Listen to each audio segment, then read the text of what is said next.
this worked perfectly fine. I could pay, and I could, in a couple of seconds, the transaction went through. The transaction fee was low, and so on. And then suddenly we came into 2016, and the whole system just slowed down and didn't work anymore. So I actually stopped. I gave up. I stopped the whole project and said, this doesn't work. And then I started looking into other blockchains, Ethereum, of course, because that was the big saver, they said at the time. But I had immediately, when I looked at that system, I had this feeling that how in the world is this system supposed to scale?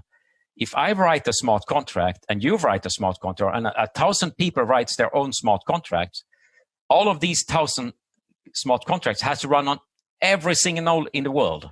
It doesn't make sense. It doesn't make sense. It doesn't work. It cannot scale whatsoever. So I never really went into Ethereum and start doing something there.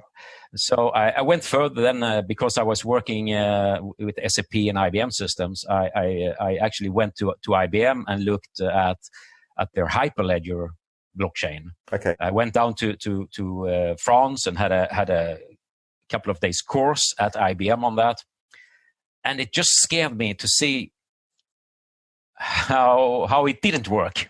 Yeah, the level of ignorance at such a huge corporation. Yes, right? Yes, really.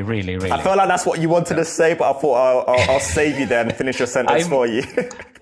I still have friends and colleagues in all of these systems, so I'm trying to be a little bit sensitive about that here. But I have my clear view on this, and so I was. There's a couple of concepts that you touched on there that I'll pick up on a little bit later, but it was just around distributed computing. You've mentioned a couple of times there, and also with that being said, when people really understand the concept of distributed computing and how Bitcoin enables it, then you understand just how absolutely insane Ethereum's approach is.